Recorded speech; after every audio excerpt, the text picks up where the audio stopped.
मैं मुझे बताएं, मैं चाहूँगी डॉक्टर बतूल आप की तरफ भी चले जाएं और साथ में बताएं कि आजकल कौन कौन सी वायरल इन्फेक्शंस बहुत फैली हुई हैं। अभी से जो है वो डायरिया फैला हुआ है कराची में, तो एक वायरल है बेसिकली, ठीक है, और बैक्टीरियल भी हो रहा है। गैस्ट्रोएंटराइटिस ऑलरेडी जो है वो बहुत फैला हुआ है, तो उसको ऑलरेडी जब फैला हुआ है तो कंट्रोल करने की ज़रूरत है, क्योंकि बाहर आप देखें बहुत ही ज़्यादा, एक तो गंदगी बहुत है, और कुछ मैं ये कहती हूँ कि ना जो जानवर लेकर आए हैं तो बाहर जो गंदगी है उसको खुद ही समेट लें। हुकूमत का इंतज़ार नहीं करें, भाई आपका मकान है, आपका घर है, आपकी रोड है, उसको खुद ही साफ करिए।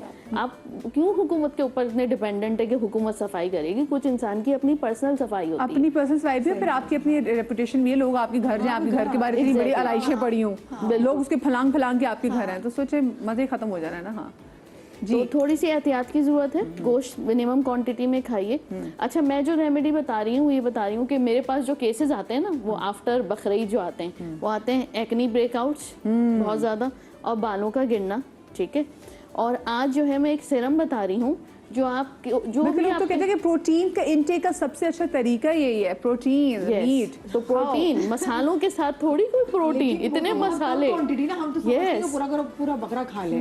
देखिए मैं आपको बताऊं, जो आज के बगैर प्रोटीन, आलू प्रोटीन, कुर्बानी का जो गोश्त होता है वो आपका यूरिक एसिड हाई नहीं कराएगा, आपका ब्लड प्रेशर हाई नहीं कराएगा, कुछ भी नहीं कराएगा। कुर्बानी का गोश्त जो है, देखिए एक मुतबरिक चीज़ है ना, एक ऐसी वो चीज़ है वो आपको कभी कोई बीमारी नहीं कराएगा। ये मसाले और एतदाल ना होना, ये बेएतदाली जो होती है ये आपको बीमार करती है। बाकी कुर्बानी के गोश्त में जो है हर किस्म की बीमारी का इलाज है।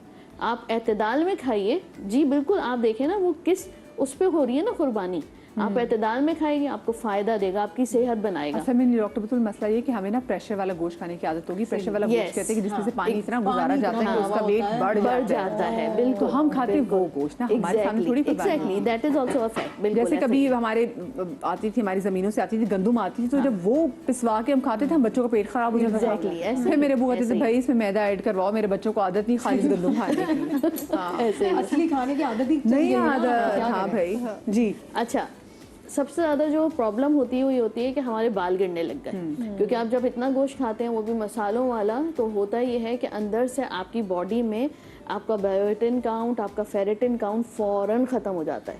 फ़ौरन ख़त्म कैसा होता है? अगर आपको लूज़ मोशन हो गए, आपको डायरिया स्टार्ट हो गया या आपको इनडाइजेशन हो रही है, तो आपकी बॉडी में जो जितने भी वाइटामिन होते हैं उनकी एब्जॉर्प्शन टोटली शट डाउन हो जाती है। अब जब वो शट डाउन हो रही है तो उसकी वजह से आपका हेयर फॉल होगा। मैं बता रही हूँ, आप एतदाल में गोश्त खाइए और अपने बालों की ना सिर्फ हेयर ग्रोथ बढ़ाइए, बल्कि वो गोश्त आपके अंदर जाकर आपके बालों की ना सिर्फ ग्रोथ बहुत अच्छी कराएगा, बालों को मोटा करेगा, बालों के 2 मुंह बाल जो है वो ख़त्म करेगा। आपने सिर्फ गोश्त के साथ खाना क्या है मैं वो बता रही हूँ, ठीक है? आपने पूरे दिन में जो है सिर्फ ये पानी कंज्यूम करना है, ठीक। और क्या है इस पानी में ऐसा बता रही हूँ। 1 चम्मच लेना है सौंफ, डाल दिया आपने, ये आपने पूरा जग बनाकर रखना है, ठीक है। 1 चम्मच सौंफ, पिंच ऑफ हल्दी, ठीक है, 2 से 3 छोटी इलायची, और इसमें फिर हमने डालना है जीरा 1 चम्मच और पिंच ऑफ मीठा सोडा, बस दैट्स इट। ये आपने उबालना तो नहीं है ना इसको? हल्का सा गर्म पानी हो, आपने ढक के रख दिया इसको, और पूरे दिन में जब आप काम कर रहे हैं सबको आप पीते रहिए। इसमें क्या चीज़ें बेसिकली, इसमें ये आपका थायराइड बैलेंस करेगा जो आप गोश्त खा रहे हैं। थायराइड बैलेंस के साथ साथ आपके बायोटिन फैक्टर्स होते हैं, सही, सिर्फ बायोटिन नहीं, बायोटिन फैक्टर। उसके ब्रेक के बाद मिलते हैं, आपको कहीं में जाएगा।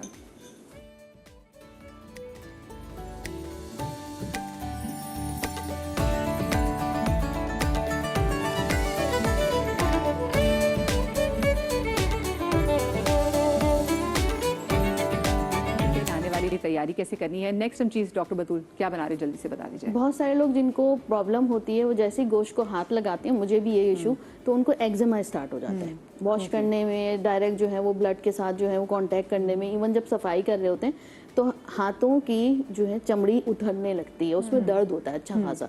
उससे बचने के लिए हम क्या कर सकते हैं, बहुत सिंपल सी रेमेडी बता रही हूँ। कोई भी कोल्ड क्रीम लेनी है, थोड़ी सी आपने निकाल ली और इसके अंदर आपने ऐड करना है पिंच ऑफ हल्दी, और थोड़ा सा हम इसमें मिक्स करेंगे अबाउट ½ टीस्पून के करीब कॉर्नफ्लावर, ओके इसको मिक्स करके रख दीजिए।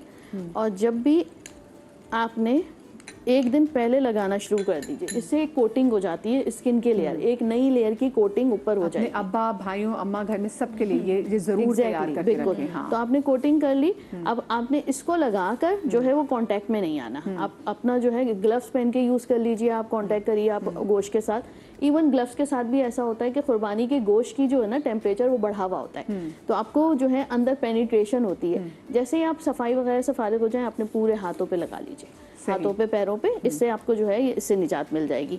सेकेंडली मैं बता रही हूँ कि चेहरे पे दाने निकलना शुरू हो जाते हैं जब आप गोश्त खाते हैं, तो आपके पोर्स वाइड ओपन हो जाते हैं, पसीना एसिडिक हो जाता है। उससे हम किस तरह बच सकते हैं? एक टोनर है, पानी लिया हमने 1 गिलास, उसमें हम डालेंगे पुदीने के 7-8 पत्ते, 1 टीस्पून ग्रीन टी, इतनी जितनी हाथ में आए जीरा, और उतना ही लेंगे हम सौंफ।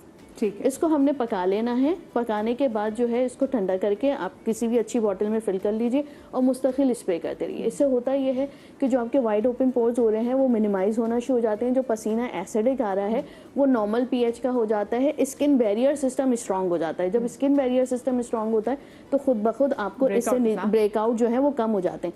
लेकिन गोश्त एतदाल में खाइए, गोश्त एतदाल में खाना है। अच्छा है, क्योंकि ना हमारी जो नईमा है ना, फहीमा बहुत शौक से ना वो लौंग खाती, तो आपने बकरे को तो लौंग वाले साथ में रखी, पहले मुझे बताएं। एक लौंग के जो डिब्बिया साथ लेके घूम रही होती है, चाय में इनकी लौंग डलनी है, हर चीज में लौंग डलनी है। वो अम्मी के जाने के बाद अम्मी की हर चीज़ ना मैं मिस करती, तो अम्मी लौंग वाली चाय हमेशा पीती थी। फिर एक दिन मैंने इंटरव्यू एक डॉक्टर का सुना कि लौंग के बेनिफिट इतने सारे हैं, तो मैंने कहा इतने सारे बेनिफिट्स हैं, तो मैंने कहा इसको बैग में रखो, क्यों ना खाए।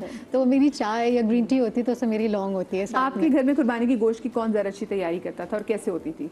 अम्मी ऑब्वियसली करती थी। अम्मी हमेशा घर में पपीता रखती थी, कच्चा पपीता, और उसके साथ ही मैरिनेशन पहले होती थी, क्योंकि अम्मी बहुत कम बीफ बनाती थी।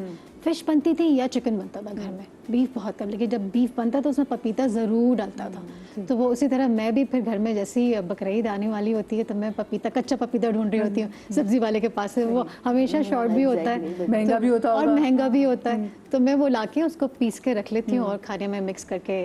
अच्छा, कोई ऐसी खास तैयारी जिसमें अम्मी बहुत ज्यादा जतन करती थी? ओ फला, अम्मी तो हर चीज़ में करती थी, मतलब हर चीज़ इतने दिल से और एहतमाम से करती थी। मुझे लगता है अम्मियाँ सारी करती हैं। और अब जो पाए जो हमारे अम्मी बनाती थी, वो पहले अम्मी उसको सेक रही हैं, फिर उसको खुरच रही हैं, फिर सेक रही हैं, खुरच रही हैं, एक प्रोसेस। वेल्डर के पास जाके तो आपकी अम्मा खुद कर रही होती मेरी अम्मा खुद करती थी, और सब 12 बहन भाइयों के साथ उनकी सारी जिम्मेदारियों के साथ अम्मी, हाँ अम्मी पाए भी लगी हुई, और मैं अम्मी को देख रही हूँ कि अम्मी क्या कर रही है, ये इसके साथ लगी है, और वो इतने मजे के फिर पाए बनते थे। नेक्स्ट डे रात को चढ़ा दिए और सुबह सुबह, और सादे से बनाती थी, कुछ नहीं कि बस वो लहसुन अदरक डाला, थोड़ा सा उसको बघाड़ लगाया और पाए नेक्स्ट डे तैयार। और पाए